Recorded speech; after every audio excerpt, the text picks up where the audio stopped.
यहाँ पर देखो मैंने फिश ले लिया है।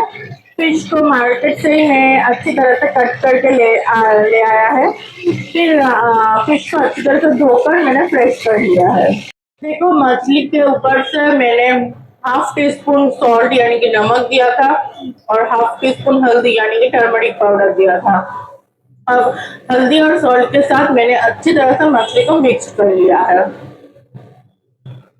अब यहाँ पर देखो गैस में मैंने कढ़ाई चढ़ा दिया है और कढ़ाई में दे दिया है मस्टर्ड ऑयल। यहाँ पर 4 टीस्पून के हिसाब से मैंने मस्टर्ड ऑयल दिया है। ऑयल थोड़ा ज्यादा देना पड़ेगा क्योंकि हर टाइम ही मैं बोलती हूँ फिश को अच्छी तरह से फ्राई होना जरूरी है, डीप फ्राई, नहीं तो फिश का जो कच्चा स्मेल है वो उभर के आएगा। पूरा देखो ऑयल से धुआं उठ रहा है। अब ऐसे ही गर्म होना चाहिए ऑयल। अब इस ऑयल गैस को मैंने मीडियम फ्लेम कर दिया है। देन अब मैं फिश को इसमें छोड़ दूंगी। फिश को पहले ही फिश को छोड़ने के बाद फिश को तुरंत मत पलटो, थोड़ी देर उसमें उसको ऑयल में एक साइड करने दो। एक साइड कंप्लीट हो जाए तो फिर फिश को पलटा कर दूसरी साइड करो। और देखो इस टाइम गैस को हाई फ्लेम कर देना है। तो फिश को मैंने फ्राई कर लिया है। ऐसे ही ब्राउन कलर होना चाहिए तब तक फिश को फ्राई करना होगा। फिश अच्छी तरह से फ्राई नहीं होगा तो फिश का कच्चा स्मेल उभर के आएगा ग्रेवी में, तो फिर खाने में बिल्कुल भी अच्छा नहीं लगेगा। अब देखो कढ़ाई में जो फिश फ्राई करने के बाद जो एक्स्ट्रा ऑयल था वो पूरा ऑयल मैंने उठा लिया है और यहाँ पर 2 टीस्पून के हिसाब से मैंने ऑयल रख दिया है। तो इस ऑयल में ही आप मैं क्या करूंगी, ये जो मैं यहाँ पर देखो पोटैटो को स्लाइस स्लाइस कट करके पहले छिलका उतार लिया है, फिर स्लाइस स्लाइस कट करके इसको बॉईल करके रखा है। ये पोटैटो मैं इस ऑयल के अंदर अब छोड़ दूंगी।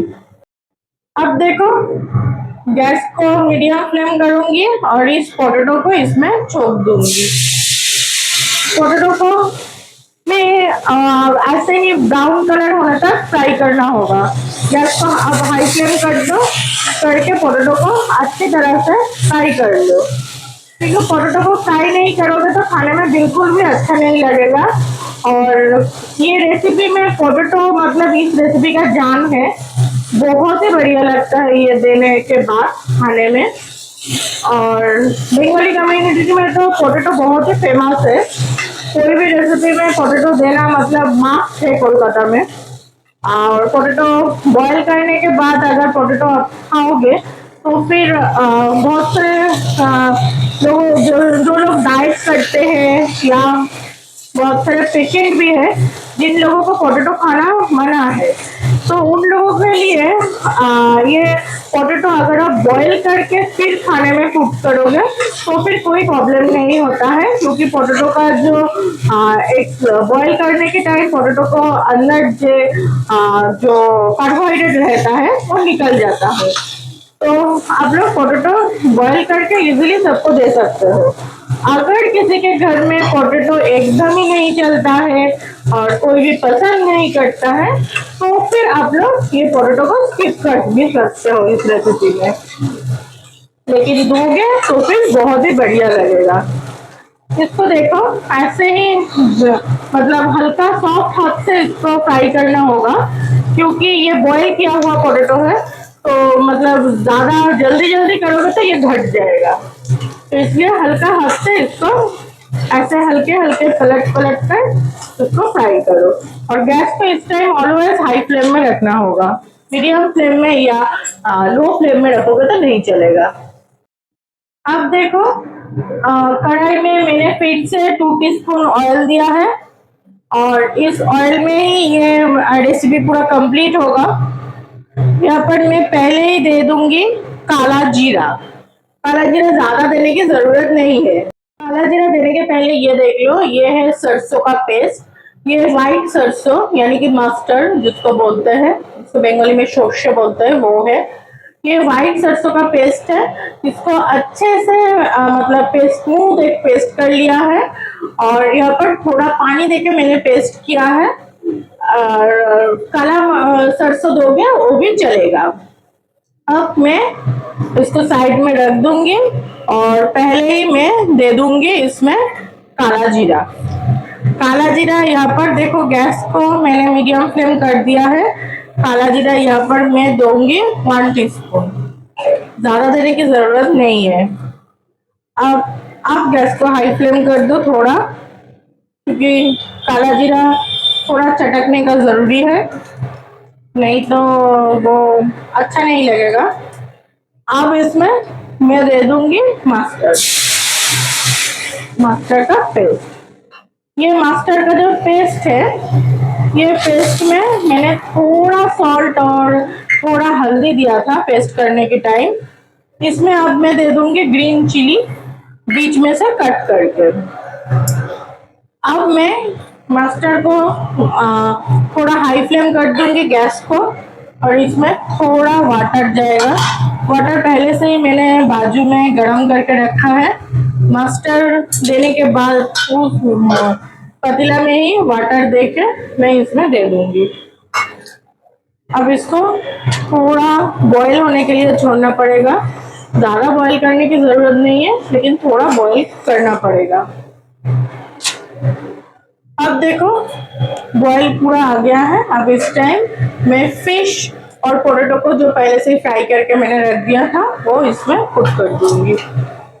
ये पुट करने के बाद गैस ऑलवेज हाई फ्लेम में रहेगा और पहले फिश को अच्छी तरह से दबा देना होगा ग्रेवी में। फिर फिश को पलटा दो, पलटा कर दूसरे साइड भी ग्रेवी में अच्छी तरह से दबा दो, क्योंकि फिश अगर ऐसे ग्रेवी में नहीं दोगे तो फिर फिश का अंदर ग्रेवी नहीं जाएगा, और फिश ग्रेवी नहीं जाएगा तो फिश अंदर से सॉफ्ट नहीं होगा, बहुत ड्राई ड्राई लगेगा।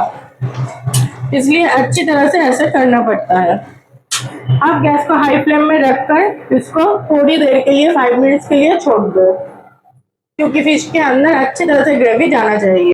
अब देखो 5 मिनट्स हो गया है। देन गैस को मैं मीडियम फ्लेम में कर दिया है। अब इस टाइम मैं हाफ टी स्पून सॉल्ट दूंगी, क्योंकि सॉल्ट मैंने पहले ही फिश को फ्राई करने के टाइम दिया था, और फिर मस्टर्ड को जब मैंने पेस्ट किया था तब उस टाइम भी थोड़ी सॉल्ट दिया था।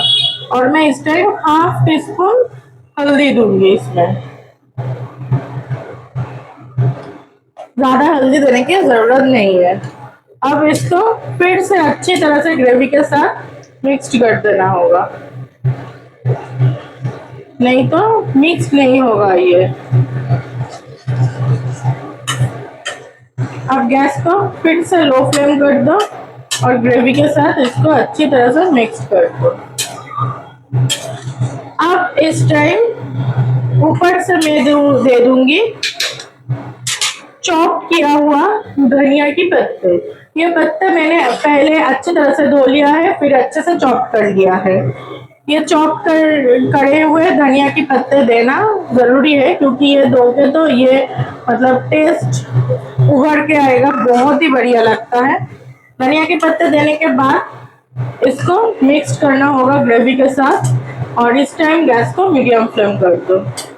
मीडियम फ्लेम नहीं करोगे तो ग्रेवी जो है वो ज़्यादा सूख जाएगा, और हाई फ्लेम करोगे तो, और जो अगर लो फ्लेम में रखोगे तो धनिया के पत्ते का जो स्मेल है वो अच्छी तरह से उभर कर नहीं आएगा। अब ये देने के बाद ऊपर से इसमें थोड़ा मस्टर्ड ऑयल, कच्चा मस्टर्ड ऑयल दे दो, थोड़ा।